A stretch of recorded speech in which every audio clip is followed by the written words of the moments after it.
Oke, ketemu lagi. Kali ini kita akan belajar bersama tentang laporan keuangan dalam akuntansi. Sebelumnya, kita harus tahu dulu definisi atau pengertian dari laporan keuangan. Laporan keuangan adalah dokumen yang merangkum informasi keuangan suatu entitas dalam periode tertentu.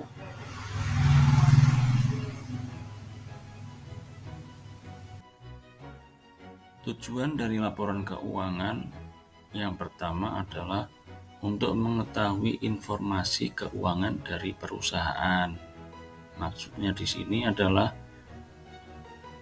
biar tahu perusahaannya itu sehat atau tidak. Terus yang kedua, tujuan dibuat laporan keuangan adalah sebagai bahan pengambilan keputusan dari pimpinan ataupun direksi perusahaan tersebut. Jadi biar tahu ketika laporan keuangan ini menunjukkan misalkan perusahaan ini laba, berarti bisa dialokasikan untuk membeli ataupun menambah aset perusahaan itu. Yang ketiga, dari laporan keuangan otomatis kita bisa melihat kinerja dari sebuah perusahaan itu. Apakah kinerjanya meningkat ataukah kinerjanya malah menurun. Itu tujuan dari laporan keuangan. Berikutnya adalah jenis-jenis laporan keuangan. Laporan keuangan itu ada 5. Yang pertama adalah laporan laba rugi. Yang kedua, laporan perubahan modal. Yang ketiga, neraca. Yang keempat, laporan arus kas, dan yang kelima adalah catatan atas laporan keuangan.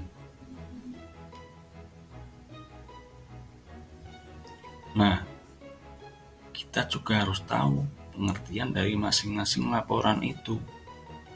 Yang pertama adalah laporan laba rugi. Laporan laba rugi itu terdiri dari beberapa elemen. Yang pertama adalah pendapatan, yang kedua adalah beban. Selisih antara pendapatan dan beban itu bisa diambil seandainya pendapatan lebih besar daripada beban, maka laporan laba rugi menunjukkan laba atau keuntungan.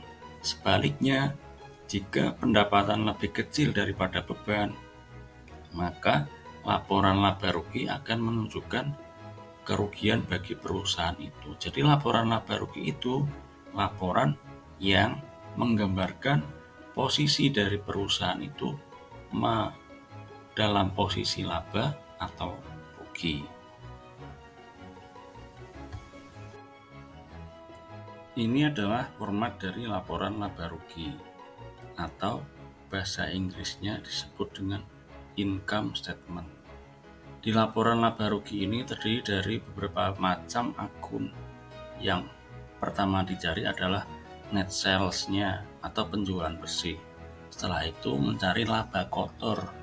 Nah, ketika laba kotor sudah ketemu, baru akan dicari yang namanya laba bersih. Laba bersih nanti berikutnya ada laba bersih sebelum pajak. Setelah laba bersih itu dikurangi pajak, nanti ketemu yang namanya laba bersih setelah pajak atau bahasa Inggrisnya earning after tax. Laporan perubahan modal. Laporan perubahan modal adalah laporan keuangan yang menggambarkan perubahan ekuitas ataupun modal dari sebuah perusahaan. Berikut adalah format atau contoh dari laporan perubahan modal atau Statement of Change in Equity. Dimulai dari modal awal atau modal tahun kemarin, terus ditambah dengan laba, dikurangi dividen atau drawing atau pref, Terus diketahui berikutnya yang paling akhir adalah modal akhir. Berikutnya adalah laporan yang disebut dengan neraca. Dalam neraca ada 3 elemen. Elemen yang pertama adalah aset atau harta. Elemen yang kedua adalah liability atau utang. Dan elemen yang ketiga adalah equity atau modal.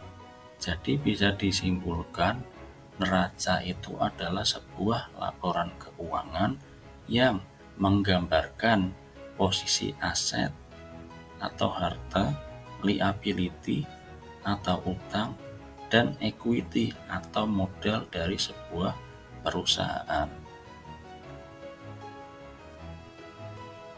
Berikutnya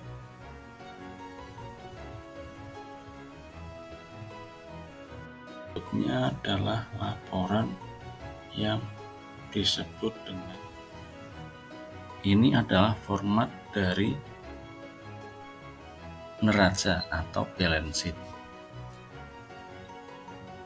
di mana sisi di atas atau sebelah kiri itu adalah aktiva, sedangkan sisi sebelah kanan terdiri dari 2 jenis akun, yaitu liability dan equity.